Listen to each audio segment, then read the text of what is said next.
Day 18, part two of my, beginnings, early heartbreak, trauma. So I told y'all about when I was 2 years old, had my heart broke, day 17. Now, between the ages of 3 and 4, I had my arm broken in two places. I believe it was moving day, and earlier in that day, my dad and one of his friends was moving a china cabinet. And they left the dishware in the china cabinet, and my dad was clear, don't you open that cabinet. But as they were moving, it popped open. And I was trying to be helpful. And I closed the door and he thought I was opening it. And he nicely said, I'm gonna get you later, in front of his friend, all nice. But I knew what that meant. He thought I was being disobedient, but I was really just trying to be helpful. I was a little kid. So, tormented all day by the pain of this impending pain. I'm sorry. I sat in fear trying to keep busy. And till evening came. And you know, when evening comes, you think you might have got away with it. I thought he probably forgot. So we're sitting in the TV room, my older siblings and myself, watching television. And here he come. And my dad gave a good long lecture before he gave a spanking. But this was a whooping. And whoopings are long, spankings are short. Oh, there's a difference. There's a difference. And I'm being young and fast and wiry. I remember running around that room, ducking and dodging, jumping over the bed. I was little, so it seemed huge. It had this big old red comforter on it. And I'm like, I had to be between 3 and 5. So he's swinging and he missing. He's swinging, I'm ducking, dodging, flipping, moving out the way. And it's funny now. It wasn't funny then. But I think that made him more angry. Finally, I'm jumping up. He connects with my back. So now I'm just on the bed, like running around the room. This dude's angry. And so he talking too. I forget all of what he was saying. I just remember the face and the belt. And he just is swinging away. But when it connected my back, man, I really wanted to no more. So, but then I'm jumping up and down. Now he swings, hits while I'm in the air, hits my toe. Like I jumped off the bed, he hits me. So I'm midair and I grab at my toe. And I fly off the bed. Man, that fall took forever. He finished the whooping as I held my arm in pain, getting beat. Now I'm crying, my arm, but to no avail. Now it gets worse because the whooping's over. We don't know my arm is broken in two places yet. So I'm just crying, my arm, while they're watching TV. But you know how siblings are.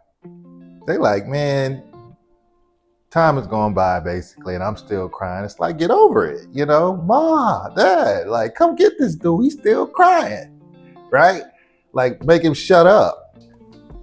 They totally gave me that be quiet, it's over energy. Still, no one knew it was broken yet. But my mom came in and she, as a mother does, recognized something was off. He's screaming about his arm, not his ass or butt or behind back then. So it seemed like forever went by, but we ended up going to the hospital. Found out it's broken. I think the police might have get called, social work. I'm little, so I do vaguely remember answering a bunch of questions. But that wasn't it. So I had this whole upper body cast. So from here to down here, all of this, my arm was in this cast like this. So this whole upper body, just my left arm was out.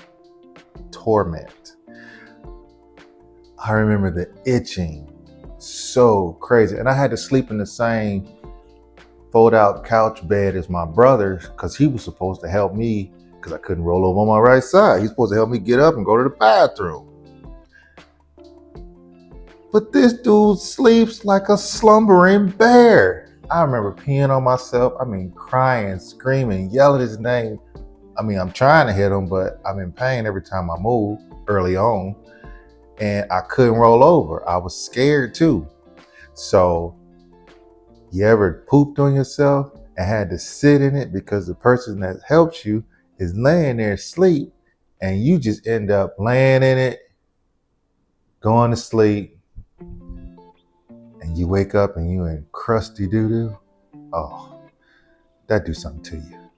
Yeah, that was an experience. That damaged me in some ways.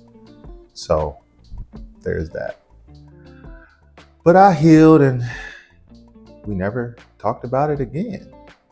I just had to live with it. But then the spankings that came after that, oh my God. So now my head gets tucked underneath his knee and my legs are scissored between his other legs. So I'm face down. The back of my neck is under his knee. So I can't move. And that's how I got the majority of my spankings. And you wonder why I refuse to spank my kids now. But anyway, I remember that, but I got over that. But it helped shape fear and anxiety and worry, cold sweats for years to come. And I was afraid of my dad for a long, long time. Sometimes you got to decide that just because things happen to you is not going to define and be the only way you go through life. Yes, it happened. Yes, it's one of the, I was going to say highlights, but probably one of the lowlights. But it was early on. There was so much more to come. That's why this is part 2. But on another note, as far as my no TV, no scrolling social media, oh man, y'all, this is day 18 and this is hard.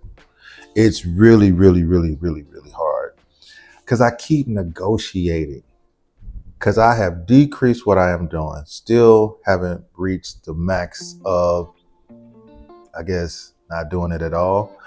I haven't reached that. So I'm trying to negotiate in my mind that I've done well. And so I should allow myself some grace.